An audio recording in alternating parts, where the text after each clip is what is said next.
14/5/26 ಅನ್ವಯ ಮತದಾರರ ಪಟ್ಟಿಯ ವಿಶೇಷ ಸಮಗ್ರ ಪರಿಷ್ಕರಣೆ SIR ಪ್ರಕ್ರಿಯೆ ಜೂನ್ 20ರಿಂದ ಜಿಲ್ಲೆಯಲ್ಲಿ ಆರಂಭ ಆಗ್ತಾಯಿದೆ. ಸೊ ಕೇಂದ್ರ ಚುನಾವಣಾ ಆಯೋಗದ ವೇಳಾಪಟ್ಟಿ ಕೆಳಗಿನಂತೆ ಪ್ರಕಟಣೆ ಆಗ್ತಾಯಿದೆ.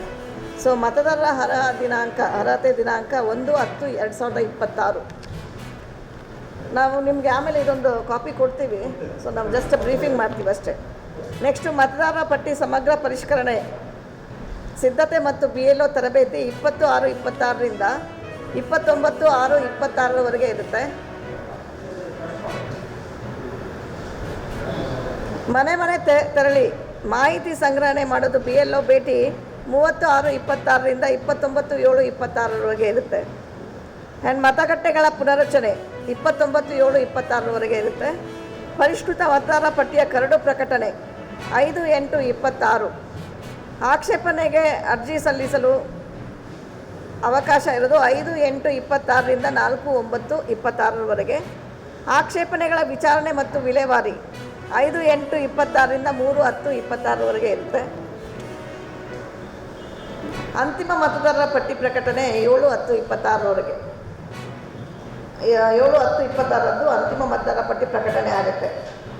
ಅರ್ಹ ಮತದಾರನಷ್ಟೇ ಮತದಾರರ ಪಟ್ಟಿಯಲ್ಲಿ ಉಳಿಸುವುದು ಮತದಾರರ ಪಟ್ಟಿ ವಿಶೇಷ ಸಮಗ್ರ ಪರಿಷ್ಕರಣೆಯ ಮೂಲ ಉದ್ದೇಶ ಆಗಿರುತ್ತದೆ.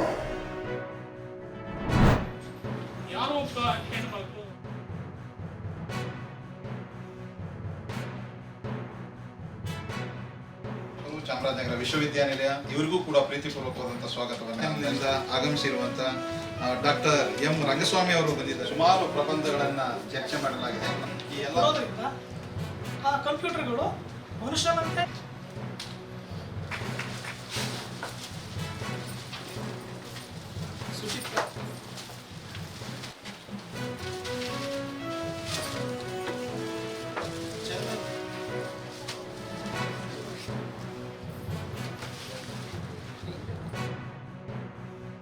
ತಮಿಳುನಾಡು ಹೀಗೆ ಅನೇಕ ರಾಜ್ಯಗಳಿಂದ ಇವತ್ತು ವಿದ್ವಾಂಸರು ಪ್ರಾಧ್ಯಾಪಕರುಗಳು ಬಂದು ವಿಷಯವನ್ನು ಮಂಡಿಸಿದ್ದಾರೆ.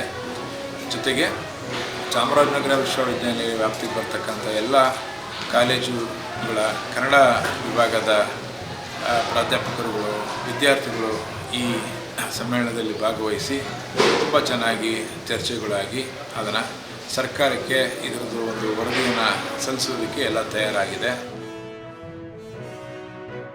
ಸಮಸ್ಯೆಗಳನ್ನು ಹೇಳಿದ್ದಾರೆ, ಕನ್ನಡದ ಘನತೆಯನ್ನು ಕುರಿತು ಮಾತಾಡಿದ್ದಾರೆ, ಕನ್ನಡವನ್ನು ಮುಂದುವರಿಸುವ ಬೆಳೆಸುವ ಬಗೆಗಳನ್ನು ಕುರಿತು ಮಾತನಾಡಿದ್ದಾರೆ. ಹಾಗಾಗಿ ಈ ವಿಚಾರ ಸಂಕಿರಣದ ಫಲಿತ ತುಂಬ ಚೆನ್ನಾಗಿರುವ ಹಾಗೆ ನಮಗೆಲ್ಲರಿಗೂ ಅನ್ನಿಸಿದೆ. ಮತ್ತು ಅವರಿಗೆ ತಂದಿರಬಹುದಾದ ಪ್ರಬಂಧಗಳನ್ನು ನಾವು ಪ್ರಕಟಿಸಿ ಮುಂದೆ ಇದನ್ನು ಬಿಡುಗಡೆ ಮಾಡ್ತೀವಿ ಅಂತ ಹೇಳಲಿಕ್ಕೆ ಬಯಸ್ತೇನೆ.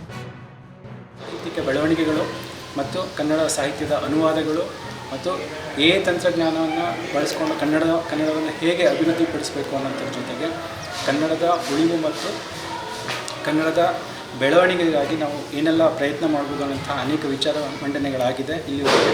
ಅದರ ಜೊತೆಗೆ ಕನ್ನಡದ ಸಾಹಿತ್ಯ ಮತ್ತು ಬದುಕಿಗಾಗಿ ಕನ್ನಡವನ್ನು ಹೇಗೆ ಅಳವಡಿಸ್ಕೋಬೇಕು ಅನ್ನೋಂಥದ್ದನ್ನು ಕೂಡ ನಾವಿಲ್ಲಿ ಅನೇಕ ವಿದ್ವಾಂಸರು ಪ್ರಬಂಧಗಳನ್ನು ಮಂಡಿಸಿದ್ದಾರೆ.